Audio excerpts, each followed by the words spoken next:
Zay is back, now with his future Texas teammate that you'll actually see on the court this season, and his former high school teammate, Shaq Cleare. Sat out last season after the transfer from Maryland.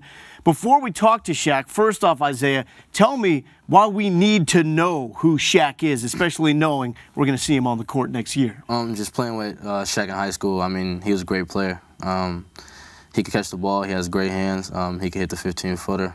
He's great on defense, and he has good feet. So, I mean, he's just a presence that we're going to have this season. All right, Shaq, how do you feel? Almost time to get back out there and do it for real for this Texas team. It's an exciting feeling, man. So, honor and pleasure to be here. You know, I get a chance to play with Isaiah again, play a group of new guys, and I'm really excited for next year. How have you formed a bond since your days back in high school that remains to this day? Tell me about that process, Shaq.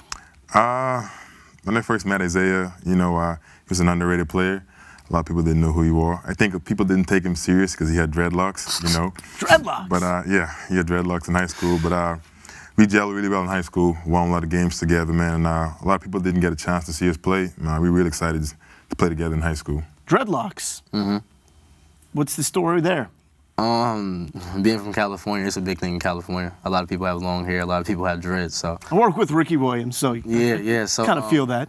So actually, my summer session 2, right before I got up here, I cut my hair. I decided it was in need for a change. Shaq, what kind of advice did you give Isaiah when he was trying to make his decision whether to stay or go?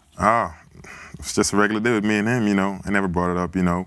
If he stayed, it was great. If he left, it was good for him. You know, I just supported him through the whole process. You know, glad he's here. Get another chance to play with him next year. So what has it been like breaking in the Shaka Smart era?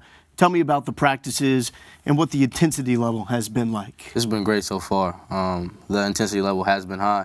The pace has been up. And it's just something that we're going to have to get used to as a team. A lot of people aren't used to this type of pace. It's really up and down, transitions between drills. So, I mean, it's just really like a fast-paced offense. And we were talking before the segment, you said there's a lot of running that's happening, but you also said it's fun. Yeah. Shaq, how is that possible to be running that much and having fun? Because the coaches, you know, they bring a lot of energy. Everyone, the whole staff brings a lot of energy. You get a chance to compete every day. It's exciting. Now, I think some people have questioned or at least wondered out loud with this system, how do the bigs fit in? Everybody says, oh, okay, we can see how the guards fit into this system. But as far as the big fellas like yourself, Shaq, how will you be used with this havoc style? Coach Smart is going to play inside out. You know, he's going to use the bigs. The guards are going to come down. Obviously, if the guards are capable of getting in the lane and scoring, you know, he'll take that first option. But he told me, you know, we're going to play inside out. You guys are going to get your touches. You know, just have to be productive with them. Now, in this season, setting out for you in the transfer year from Maryland, what do you think you gained from that perspective of not being on the court for a year? I learned so much, learned a lot. Had time to get my body in great shape. Had time to learn another system.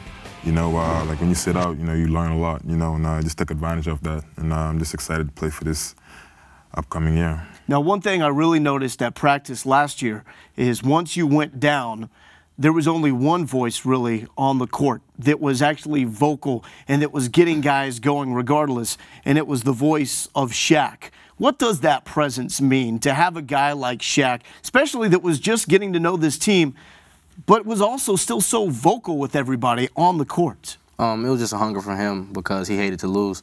And when we were taking losses last year, he would just say to the team that it's unacceptable. Just having his presence around really helped the team through our tough times last year.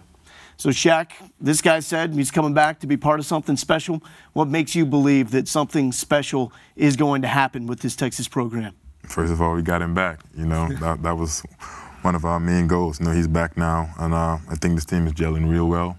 And the bars and standards going to be set real high for this team this year. I think we're going to get it done. Well, guys, really appreciate your time and coming over here to spend some of that with us on Longhorn Extra. So thank you very much for stopping by. Thank you. Texas fans know about Isaiah Taylor. I'm telling you, though, this man, Shaq Cleare, is a beast. You will love him, Texas fans, when you see him bossing down in the post.